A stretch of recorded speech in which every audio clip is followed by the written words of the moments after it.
آپ کے گھر کے ماحول پہ بہت ڈیپینڈ کرتا ہے کہ آپ آزادی کو کیسے لے کے چلتے ہیں, کیسے دیکھتے ہیں.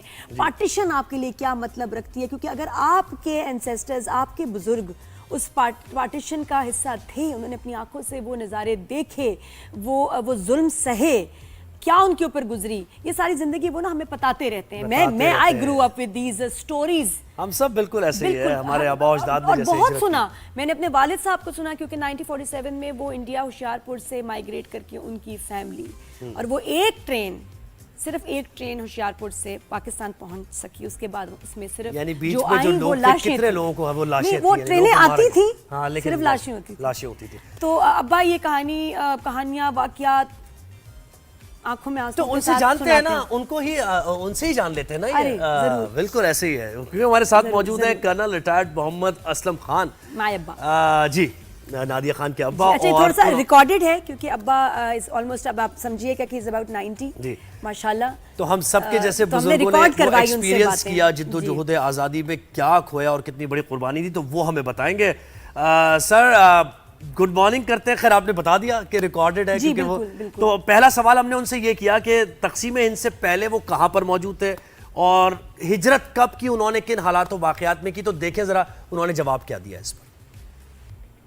تقسیم ہند سے پہلے ایک چھوٹی سی تحصیل ہے پنجاب میں, نام اس کا ہے ہوشیارپور. جو یہ جلندر بہت مشہور جگہ ہے, اس سے 20 میل فاصلے پر ہے. تو ہم ہوشیارپور میں ہی میں پیدا ہوا, اور شروع میں ابتدائی تعلیم وغیرہ بھی وہیں شروع کی, اور وہیں سے ہجرت کر کے ہم لوگ 1947 میں پاکستان آ گئے تھے. اچھا بس ہم نے کہا چھوٹے چھوٹے تاکہ اب بس سے جواب لیں. اگلا سوال کیا پوچھا؟ اگلا سوال ہم نے یہ پوچھا اس کے بعد کہ یہ ہجرت کب انہوں نے کی اور اس دوران کیا حالات و واقعات پیش آئے. جیسے آپ نے بتایا ہی کہ انہوں نے ساری کہانیاں ہمارے سامنے رکھی کہ کیسے کتنے جان کا خطرہ اور لوگ مرتے ہوئے بھی دیکھے اپنے سامنے. تو ذرا اس سے متعلق ہمیں بتائیے کہ وہ کیا حالات و واقعات تھے جب آپ نے ہجرت کی. میرے والد صاحب اور میرے دادا جو تھے وہ پولیس کے محکمے سے تعلق تھا ان کا ہندوستان میں. تو انہوں نے پولیس کے محکمے ہی نے کچھ لوگوں کے ہندوستان سے پاکستان آنے کا کوئی بندوبست کیا تھا.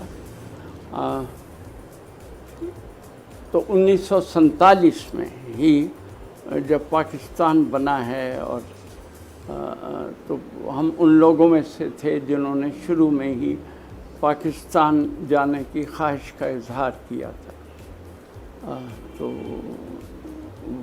دادا تو میرے ریٹائر ہو چکے تھے اس وقت, والد صاحب میرے پولیس میں ایکٹیو ممبر تھے, اور انہی کی وجہ سے ہمیں ہندوستان سے پاکستان آنے میں آسانی. اب دیکھیں ہند سے تو اپنا گھر چھوڑ کے تیار ہو گیا کہ پاکستان جانا ہے. اب کچھ نہیں پتا کہ آگے ہونا کیا ہے, کہاں رہیں گے, کیا معاملات ہوں گے, کس طرح کیا جاب ہوگی, پہنچ پائیں گے نہیں پہنچ پائیں گے. لیکن بس قائد نے کہا کہ ایک الگ مملکت بنانی, اور وہاں پر ایسے ماحول تھا تو کہا کہ بس ٹھیک ہے جی, مسلمانوں کے لیے ایک ملک.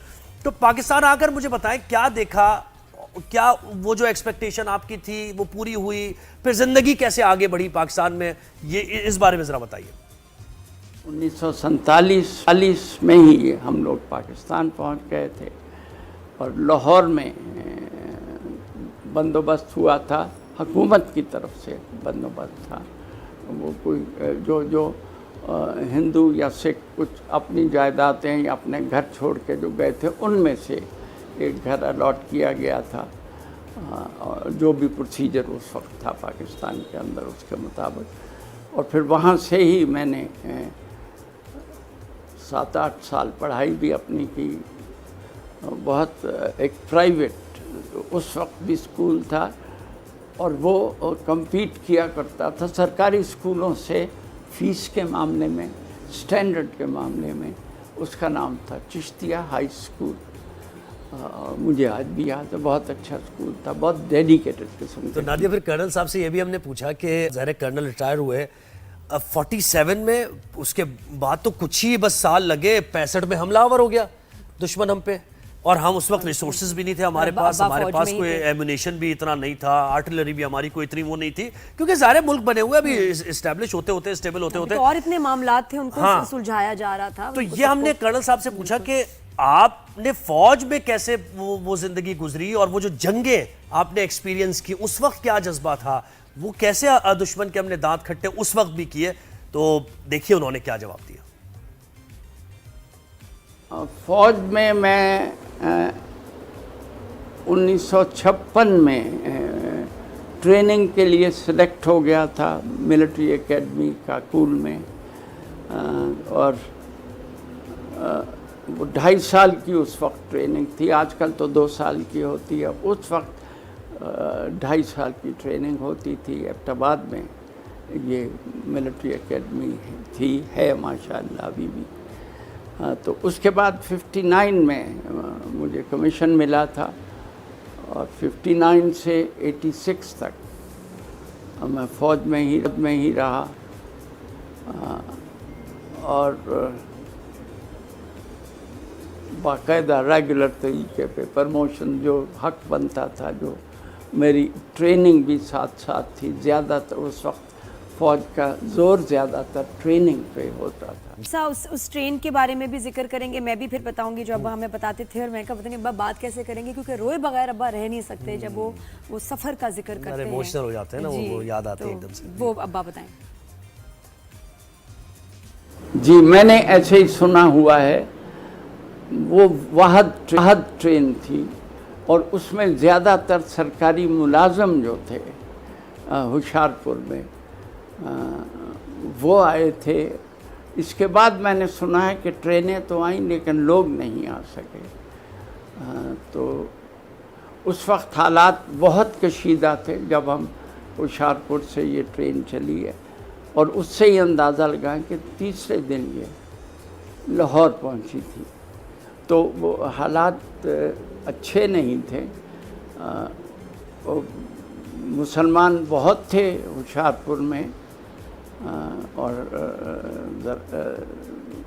سرکاری ملازم بھی تھے. تو یہ بیسیکلی جو پہلی ٹرین آئی تھی وہ جہاں تک مجھے یاد ہے زیادہ تر سرکاری ملازموں کے لیے ہوتی تھی، جس کی وجہ سے ہم لوگ بھی آ سکے اور آئے. اور اس کو کچھ فوجی بھی اسکارٹ کر رہے تھے اس ٹرین کو. مجھے بہت واضح طور پہ یاد نہیں یہ فوج والی بات، لیکن میرا خیال ہے کہ فوج اسکارٹ کر رہی تھی. چند لوگ تھے، 5-7 فوجی اس کے ساتھ. اچھا ابا ہمیں جو بتاتے ہیں بات کہ میرے جو دادا تھے وہ نہیں پہنچے ٹرین پہ. جب یہ بیٹھ گئے بھائی بہن، میری دادی، اب دادا کا پتہ نہیں. ٹرین چلنے والی ہے، اور جب چل پڑی ہے تو کہتے ہیں کہ میرے دادا 3 پیٹیاں سر پہ رکھ کے بڑی مشکل سے جیسے ایسے پہنچے، ان کو سہارا دیا، اور بڑی مشکل سے انہوں نے ٹرین پکڑی، ورنہ وہ مس ہو جاتے. اور میری دادی بتاتی ہیں کہ ہم نے روٹیوں میں اور ساتھ میں زہر رکھا کہ اگر ٹرین رکے گی تو زہر کھا لینا ہے.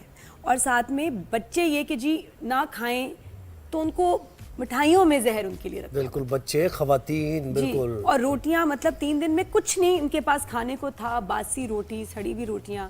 بڑے مشکل تھے، مصائب سے گزرے ہیں. ایسے ہی مل گیا جو انہوں نے کھانے کے پلیٹ رکتی تھی نا، تو جو عورتیں تھیں میری دادی سمیت اور بہت سارے لوگ، فوراً ہاتھ بیگ میں جاتا تھا کہ زہر ہاتھ میں رکھ لو، اور قربانی کے بغیر فوراً لینا پڑ جائے شاید. کیا قربانی کے بغیر تو دیکھیں کچھ بھی نہیں ملتا نا. ہمارے آبا و اجداد نے قربانی دی تو ہمیں. اچھا کرنل صاحب مجھے یہ بتائیں کہ اب جو نوجوان نسل ہے، یہ جذبہ تو خیر بے میز ہوا، یہ جو ابھی ہم نے بھارت کو دھول چٹائی ہے، لیکن پھر بھی آپ اس نوجوان نسل کو کیا میسج دینا چاہیں گے، اور کیسے پاکستان کی ترقی کے لیے وہ کام کر سکتے ہیں، وہ جذبہ اپنا برقرار رکھ سکتے ہیں؟ تو انہوں نے اس بارے میں کیا کہا؟ دیکھیں نوجوانوں سے تو میں یہی کہوں گا کہ اگر اس ملک کے لیے کچھ بننا چاہتے ہو، اس ملک کے لیے کوئی راہیں بنانا چاہتے ہو، اوروں کے لیے، اپنے لیے، علم حاصل کریں. نوکری کی بات ضروری ہے اور وہ ملے گی، لیکن علم لیں پہلے. تو میرا تو آج کے دن کے لیے پیغام یہی ہے کہ علم حاصل کریں. اور سچی بات ہے آپ لوگوں میں وہ کہ دنیا میں سب سے آگے جا سکتے ہیں, سب سے آگے بڑھ سکتے ہیں. بے شک بہت شکریہ. کل ریٹائرڈ محمد اسلم خان نے اتنی ایڈوانس ایج میں انہوں نے پھر بھی ہمیں وقت دیا.